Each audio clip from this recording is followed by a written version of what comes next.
Ciao football lovers of the world, my name is Giuseppe, welcome back on the channel. It is Friday, we are opening the door to a lot of league games this weekend and I can't wait to watch a lot of football games. I'm ready. Yesterday afternoon I went to the local vintage football store. What a beautiful shirts I brought for the background. You can see them there, Germany, Paris Saint-Germain, Benfica, Chelsea.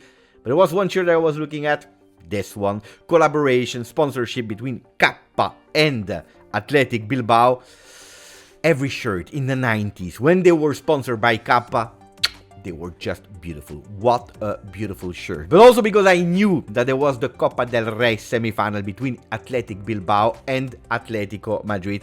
And I couldn't wait to watch that game. Luckily, I watched it because it was really beautiful, surprising, but really beautiful. In today's video, we'll speak, of course, about Pogba and much more. So maximum of like if you didn't yet, please continue to subscribe to the channel. We start. And for the people that are asking, Beppe, every single time you have new shirts, new vintage beautiful shirts, where are you getting them from? Well, if you don't know, it's always there in the description that you can find a link or towards their Instagram page, or if you live in Belgium, you can go directly locally. They also have an online site and I can tell you the quality of the shirts are extremely beautiful. Now we start. 3-0. What a game. They had already the benefit, they had already the advantage because in the first leg they won 1-0. I was maybe expecting Atletico Bilbao waiting a bit, not taking too much risk defending that advantage. Well, no, because it was a beautiful 3-0 and they dominated all the game. But sincerely, they were much stronger. We'll come back on the Atletico Madrid side that were playing without Griezmann. But anyway, if you miss one guy, if you are Atletico Madrid, you should not take 3 goals. Anyway, Marca, big title, a la final, hermano, because that win of yesterday brings them to the final that they will play on the 6th of April against Mallorca. And you see both of the brothers, William, hugging each other. A la final, hermana. We go to the final, brother. The same brothers also there on that page of us. Fenomeno Williams, top player, fantastic player, great player. Who was the best one? Well, it's quite difficult between Inika and Nico because yesterday it was a Williams show with first the goal of Inika after an assist of his brother Nico, and the goal is fantastic. It was really beautiful. If you had not the opportunity yet, go and watch it because that goal is coming from the left side.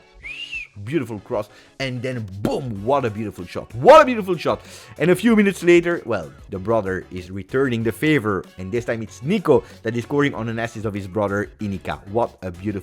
It's a beautiful story. I love these stories. What I was surprised of was watching the reaction of Diego Simeone. I was absolutely not expecting. This is not what I'm used to. Then you can lie, you can dislike the coach, the way that he's playing or not, but seeing a coach as Diego Simeone without fighting spirit, well, it surprised me a lot. But sincerely, he was like devastated, but immediately in the beginning of the game, like, okay, we just accept that we are losing, which I'm absolutely not expecting from him, especially because it's a coach that when I'm thinking about him, is showing me always that fighting spirit, that grinta. Disaster. Yesterday were totally dominated by Athletic Bilbao. What did he say after the game? Calma. We remain calm. These are moments. We trust all our players. Okay. But then I was a bit surprised about what he said. He continued saying, we want to continue with our daily effort of what matters to the club, being among the top 4 in La Liga. And that's strange. And that's really strange when you're saying our aim, that's what the club wants from Atletico Madrid, is the top 4. It's true. The title of La Liga is far away, where Real Madrid is first, then you have Girona, then you have Barcelona, but they really have to pay attention because at 3 points from them, they have 52, and Athletic Bilbao, they have 49, and it's just 3 points. It's 1 game difference between the two teams. Athletic Bilbao, they were already able to beat them. So pay attention, Diego. Other news from Spain. Well, I told you that I wanted to speak about sponsorship, about Nike this time, not Kappa, Nike and Barcelona, because you see it on Sport. Decisión histórica, historical decision, showing the shirt of Barça, the Blaugrana.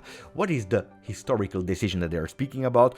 Nike and Barcelona, they can split road. This is a thing that is in minds of Barcelona. They are thinking to change and to go maybe even without sponsor. What are the 3 options? Or they are able to renegotiate with Nike, asking for more money. That's one.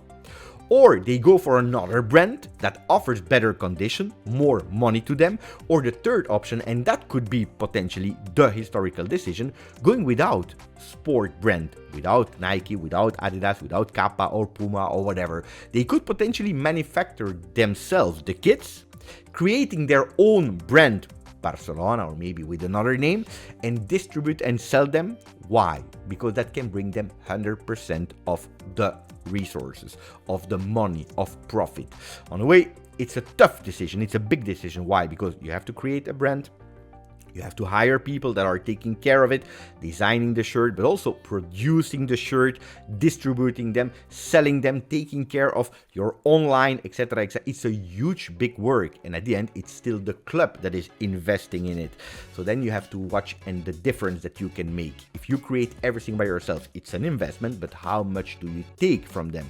You will need to sell much more to break even what you have from Nike. Barcelona is in search for profit, to have more money, because we know it, cash liquidity is missing a bit in the Blaugrana. Now we go to another topic. Paul Pogba. See the shirt here. I tell you immediately, for people that do not know me, I am a huge, big fan of Paul Pogba. I have always been and I will forever be. Paul Pogba is fantastic. The joy that he was able to give me when I was watching him, when he joined Juventus from Manchester United on a free, is equal to not a lot of players. Of course, I have the pre-Pogba, because I'm a bit older. Zinedine Zidane, Del Piero, Nedved. I didn't watch Platini, but, I watched fantastic, huge, big players. But Pogba in the era post-2010, what a player. With Juventus, with L'Équipe de France, a bit less with Manchester United, sometimes fantastic, sometimes, and long times he disappeared for physical problems, behavior problems. We know the story of Paul. Paul Pogba that has been banned yesterday for 4 years. We were expecting a decision soon, could have arrived in mid-February. At the end, they postponed. Why? Because he didn't accept a plea deal that could have seen him halving his punishment from 4 requested year to 2 years. He's believing, and he's convinced about it, that he is not guilty. He said it yesterday on Instagram. For the first time he spoke publicly. He said, "Today I have been informed about the decision. I believe that the verdict is incorrect. I'm sad, heartbroken, shocked that everything that I have built in my professional playing career has been taken away from me." And then he finished as well saying, as a consequence of that decision, I announce that I will appeal to the court to actually try to overturn that decision. So is it definitive? Is it over? Not yet. He has one still possible solution. Let's see what will happen to Pogba. If Paul Pogba is not guilty, I really wish that he's able to overturn it. If he's guilty, you know it, we are men, we are adults, we are paying for the thing that we are doing. We are responsible for it. We have to take accountability. So let's see what will happen there. On the other side, L'Équipe is showing it in big. Pogba, toujours plus bas. Pogba, always lower, because we know it recently. Paul Pogba suffered from a lot of things. Then, before going to the next topic, Manchester United, before going to speak about Manchester United, I really wanted to, because this morning I was thinking, how will I remember Paul? What will stay in my mind? And then I was thinking about great players, much bigger than Paul. I was thinking about Zinedine Zidane. I was thinking about Maradona. When I'm thinking about Maradona, I'm thinking about probably the strongest player ever. I'm thinking about a lot of things about Maradona, the skills, but I'm not thinking about the doping. Yes, that will never be forgotten, will always be in there. In the label Maradona, in the package Maradona, but that's not the first thing I'm thinking about. When I'm thinking about Zidane, that played at Juventus as well, I'm not thinking about his headbutt to Materazzi, last game, last moment of his career. I'm thinking about all the other things he did as a player. The Champions League won with Real Madrid. Me, as a Juve fan, I'm thinking about the crazy 5 years that he offered to Juve in terms of playing time, seeing him growing and becoming the Zinedine Zidane that he is. What will I remember from Paul Pogba? The good things that he offered me at Juventus. A joy that will be difficult to bear. So best of luck to Paul Pogba. The same luck that Bruno Fernandes yesterday wished on Instagram, saying, "Together, brother." Bruno Fernandes is also on the papers of Daily Express Sport with Fall Guy. We know it, he has a reputation, and it's not only a reputation because we see it every week on the field. He's simulating a bit, is falling a bit on the ground. That's why also the title Fall Guy. And he has been fooled by and mocked by Fulham with a post saying, "So glad he is okay." Of course, he has been mocked, and that's why they're writing about Fernandes mocked for play acting, but Ten Hag is demanding an apology. I'm not sure if Fulham or other clubs or other things needs to apologize for a joke that is actually not that harsh. Let's be honest. On the other side, there is another one from Manchester United is asking for not an apology, but actually he's asking, "Stop talking trash." Rashford, we are speaking about Rashford, that yesterday said, "It's too much. I don't appreciate, I don't accept. I am not perfect, absolutely not, but never question my commitment to Manchester United. My family, they didn't accept a lot of money that could have taken us out of trouble back then because of my will to play for Manchester United. I will always give, and I always gave my best for Manchester United. This is something that you can't tell me that I am without commitment for the club I love." We can speak about my salary, my jewelry, anyway. But it's true, I suffer criticism that other players don't get. It's going a bit too far, are his statement. And on that one, I probably agree. On the field today, 4 big games. Celta Almeria in La Liga. The biggest game, according to me, of this Friday is Lazio Milan, Freiburg Bayern, and AS Monaco Paris Saint-Germain. Why Lazio Milan? Because it's probably the last chance for the team of Maurizio Sarri to hope in a possible top 4 or maybe even a top 5 that could bring them qualification to Champions League if Italy continue to do well in Europe. Well, Gazzetta dello Sport is not really speaking about Lazio, but they're speaking about Milan. Also them, they have to pay attention because now they are at +5 over the 4th and the 5th. But if they lose today, well, pay attention. The risk of going to Champions League, because it's still long the league, can become bigger and bigger and bigger. I don't know if Cardinale, the boss of Milan, thought that it was a good moment to motivate them with negative talks, because today he said, "I will change Milan. I am disappointed and I want a revolution.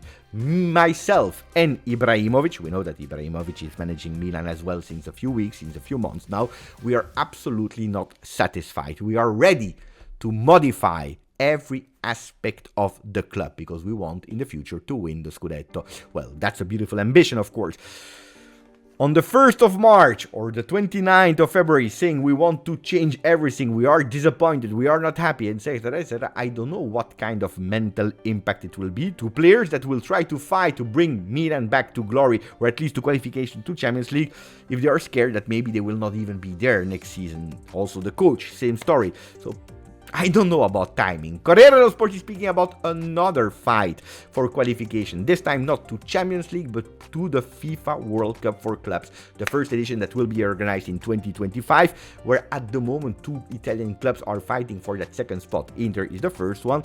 Then the 2 other clubs that are fighting are Napoli and Juventus. Because Juventus is not playing any European Champions League game, they can't add points. And that's the point that they have now. So they have to hope that Napoli fails.